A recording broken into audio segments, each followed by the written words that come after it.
खबरों में आगे बढ़ते हैं। आयुष्मान योजना के 7वें दिन मरीजों का उपचार बंद। मामले को लेकर आईएमए लेगी कोई बड़ा फैसला। हड़ताल के कारण 150 से अधिक ऑपरेशन अटके। कान और आंखों के मरीजों की संख्या अधिक है। लंबित भुगतान को लेकर सरकार की तरफ से अभी तक बातचीत नहीं हुई है, जिसके बाद ये हड़ताल किया गया है। और देखिए, इस हड़ताल की वजह से कई मरीजों का जो उपचार है वो बंद है, यानी मरीज जो है वो काफ़ी सफ़र कर रहे हैं। आयुष्मान योजना के 7वें दिन मरीजों का उपचार बंद। मामले को लेकर आईएमए लेगी कई बड़े फैसले, यानी कि कोई बड़ा फैसला आईएमए की तरफ से लिया जा सकता है।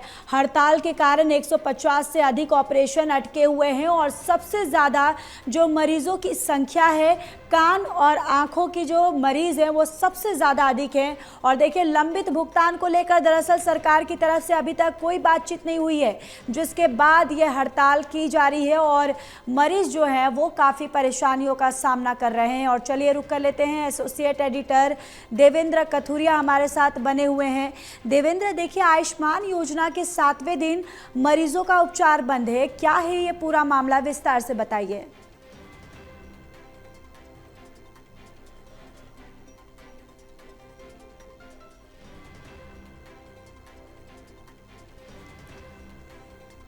और देखिए, आयुष्मान योजना के 7वें दिन मरीजों का उपचार बंद, जहां मामले को लेकर आईएमए कोई बड़ा फैसला लेगी। हड़ताल के कारण 150 से अधिक ऑपरेशन अटके हुए हैं और सबसे ज़्यादा कान और आंखों के मरीज जो हैं उनकी संख्या सबसे ज़्यादा अधिक है। लंबित भुगतान को लेकर सरकार की तरफ से अभी तक कोई बातचीत नहीं हुई है, जिसके बाद ये हड़ताल की जा रही है। और देखिए, सबसे ज़्यादा आपको बताते चले कि इस हड़ताल की वजह से 150 से अधिक जो ऑपरेशन है वो अटके हुए हैं, यानी 150 से अधिक जो मरीज़ हैं वो इस हड़ताल की वजह से सफ़र कर रहे हैं। उनको काफ़ी परेशानियों का सामना करना पड़ रहा है और जिसके बाद आईएमए की तरफ से कोई बड़ा फैसला जो है वो लिया जा सकता है। और चलिए रुक कर लेते हैं, एसोसिएट एडिटर देवेंद्र कथुरिया हमारे साथ जुड़ चुके हैं। देवेंद्र, आयुष्मान योजना के 7वें दिन मरीजों का उपचार बंद है। देखिए, हड़ताल की वजह से कम 150 से ज़्यादा मरीज जो है उनको सफ़र करना पड़ रहा है। देवेंद्र, सबसे तो पहले बताइए ये पूरा मामला क्या है।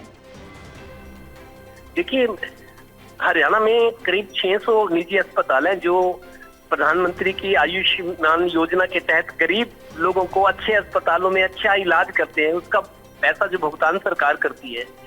बहुत सालों से योजना चल रही है, लेकिन पिछले 2-3 महीनों में मेरे को लगता है दूसरा मौका ऐसा है कि भुगतान ना होने की वजह से करीब 400 करोड़ रुपए का भुगतान जो निजी अस्पताल हरियाणा में चल रहे हैं, 600 अस्पताल, 400 करोड़ रुपए का इनका सरकार की तरफ बकाया है।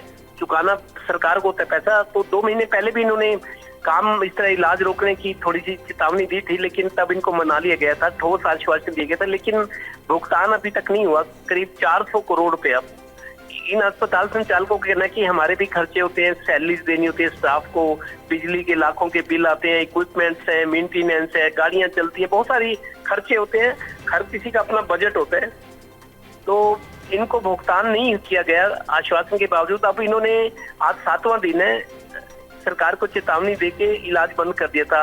अब हुआ क्या, सरकार ने जब इनसे एग्रीमेंट किया था, जो भी टर्म्स एंड कंडीशंस थी, उसके तहत इनको अब निजी अस्पतालों को नोटिस मिलने शुरू हो गए हैं कि भुगतान के बहाना बनाकर या भुगतान के आधार पर महज आप गरीब लोगों का इलाज नहीं रोक सकते। ऐसा मेरे को लगता है एग्रीमेंट में टर्म्स एंड कंडीशन में एक शर्त भी रही होगी जी। तो सरकार उसके तहत नोटिस जारी करिए, जवाब मांगा जा रहा है कि आपके खिलाफ एक्शन क्यों न लिया जाए।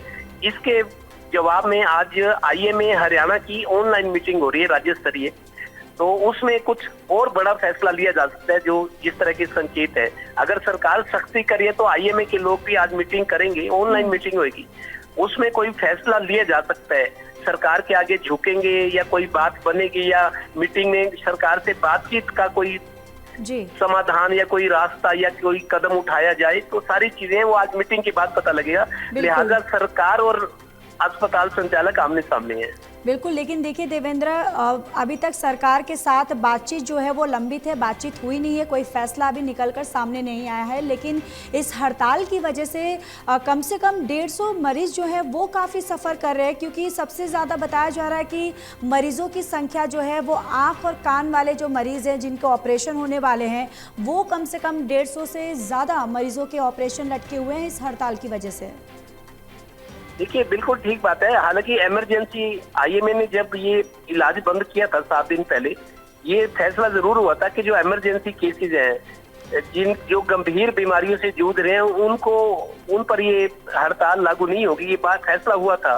लेकिन उसके बावजूद शायद अस्पताल वाले कहीं कहीं ये कर रहे होंगे कि सरकार पर दबाव बनाया जाए।